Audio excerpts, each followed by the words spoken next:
सभी को नमस्कार। आज के इस वीडियो में हम डिस्कस करेंगे यांत्रिक तथा सावयवी एकता में जो दुर्खीम ने विभिन्न अंतर बताए हैं उनके बारे में। दुर्खीम ने समाज के विकास क्रम में यांत्रिक एकता को आरंभिक दशा तथा सावयवी एकता को वर्तमान समाजों की विशेषता के रूप में स्पष्ट किया है और इस आधार पर दुर्खीम ने बताया कि यांत्रिक एकता का आधार जहां सामूहिक चेतना है, वहीं सावयवी एकता वर्तमान समाजों में श्रम विभाजन का परिणाम है। दुर्खीम ने इन दोनों एकताओं में यांत्रिक और सावयवी एकता में अंतर करते हुए बताया, यांत्रिक एकता आदिम, सरल और प्राचीन समाजों में पाई जाती है, जहाँ का जीवन परंपरागत होता है, जबकि सावयवी एकता आधुनिक समाजों की विशेषता है, जिनमें श्रम विभाजन और विशेषीकरण का एक विकसित रूप पाया जाता है। दूसरा, दुर्खीम ने बताया, यांत्रिक एकता समरूप समाजों की विशेषता है। ऐसे समाजों में लोगों की सामाजिक, सांस्कृतिक, धार्मिक तथा आर्थिक विशेषताएं बहुत कुछ समान होती हैं, जबकि सावयवी एकता का संबंध विभिन्नता युक्त समाजों से है। ऐसे समाज स्तरीकृत होते हैं और सभी लोगों के सामाजिक, आर्थिक जीवन में बहुत सारी विषमताएं हमें देखने को मिलती हैं। तीसरा अंतर दुर्खीम ने बताया, सामूहिक नैतिकता यांत्रिक एकता की एक अनिवार्य दशा है। यह वह नैतिकता है जिसमें सामूहिक जीवन के सामने वैयक्तिक जीवन का कोई महत्व नहीं होता, जबकि सावयवी एकता में व्यक्तिवादी नैतिकता का प्रभाव कहीं अधिक होता है।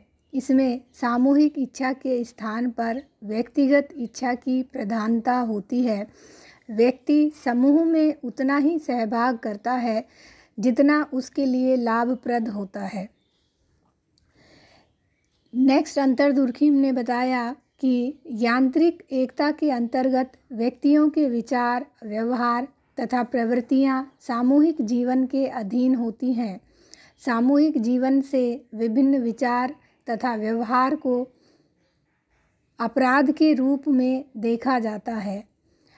सावयवी एकता की दशा में विचारों की भिन्नता तथा व्यक्तिगत स्वतंत्रता का अधिक महत्व होता है और सामूहिक जीवन में भिन्न व्यवहारों को अपराध के रूप में नहीं देखा जाता है, जबकि यांत्रिक एकता में जो समाज से भिन्न व्यवहार होते हैं उनको अपराध के रूप में देखा जाता है।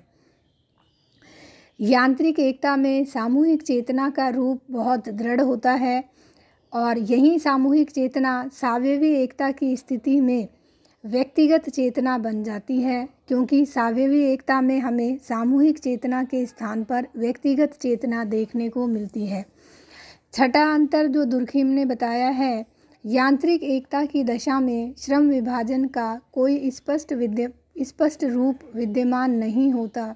स्त्री तथा पुरुषों के बीच केवल आयु तथा लिंग के आधार पर कार्यों का एक सामान्य सा विभाजन पाया जाता है।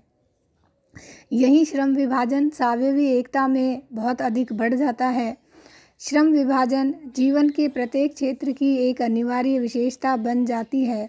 ऐसे श्रम विभाजन का आधार आयु अथवा लिंग न होकर वैयक्तिक कुशलता है। श्रम विभाजन के कारण ही सभी व्यक्ति अपनी आवश्यकताओं को पूरा करने के लिए दूसरों पर निर्भर रहते हैं। नेक्स्ट अंतर बताया है, यांत्रिक एकता में व्यक्तिवादिता का अभाव होता है। प्रत्येक कार्य को करते हुए व्यक्ति के लिए संपूर्ण समूह के हित को ध्यान में रखना आवश्यक होता है, जबकि सावयवी एकता में सामूहिक हितों की जगह व्यक्तिगत हितों को अधिक महत्व दिया जाता है। इसी कारण हम सावयवी एकता वाले समाजों को हित प्रधान एकता वाले समाज भी कहते हैं। आठवां अंतर दुर्खीम के अनुसार, यांत्रिक एकता के अंतर्गत समाज का रूप एकीकृत और अविभेदीकृत होता है। संस्कृति, संपत्ति, धर्म, भाषा तथा मनोवृत्तियों के आधार पर ऐसे समाज को विभिन्न खंडों में विभाजित नहीं किया जा सकता।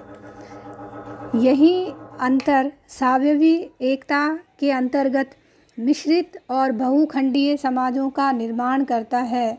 ये वो समाज होते हैं जिन्हें विभिन्न वर्गों में विभाजित किया जा सकता है तथा जिनके निर्माण में एक दूसरे से भिन्न विशेषताओं वाले अनेक खंडों का योगदान होता है।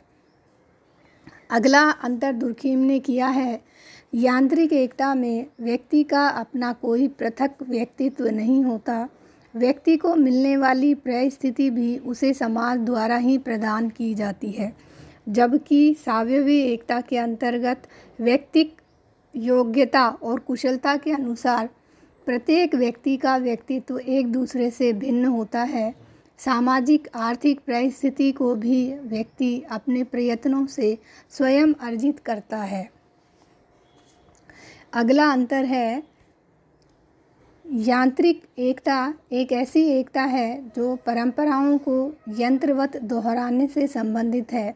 इसका अर्थ है कि यह सामाजिक संरचना में किसी तरह के परिवर्तन की अनुमति नहीं देती, जबकि सावयवी एकता के अंतर्गत विशेष योग्यता रखने वाले विभिन्न समूह एक दूसरे से तालमेल रखते हुए उन कार्यों को अधिक महत्व देते हैं जो समय की आवश्यकताओं के अनुकूल हों तथा लोगों की कार्यकुशलताओं में वृद्धि कर सकें। अगला अंतर है, यांत्रिक एकता के अंतर्गत व्यक्तियों के संबंधों का निर्धारण परंपराओं के आधार पर होता है तथा प्रत्येक व्यक्ति को बिना किसी शर्त के सभी को सहयोग देना आवश्यक होता है, जबकि सावयवी एकता के अंतर्गत संविदात्मक संबंध अधिक महत्वपूर्ण होते हैं। पारस्परिक सहयोग के लिए व्यक्ति दूसरों से उतने ही संबंध स्थापित करते हैं जो उनके द्वारा किए गए समझौते के अंतर्गत आते हैं। नेक्स्ट अंतर दुर्खीम के अनुसार यांत्रिक एकता का एक प्रमुख आधार दमनकारी कानून है, जिसका उद्देश्य कठोर दंड के द्वारा अपराधी से इस तरह प्रतिशोध लेना है जिससे समूह को संतुष्ट किया जा सके। और सावयवी एकता प्रतिकारी कानूनों को अधिक महत्व देती है। इनका उद्देश्य अपराध से व्यक्ति को होने वाली क्षति को पूरा करना है। ऐसे कानूनों को औपचारिक संस्थाओं द्वारा लागू किया जाता है। इस प्रकार दुर्खीम ने यांत्रिक और सावयवी एकता के विभिन्न अंतरों को स्पष्ट किया है।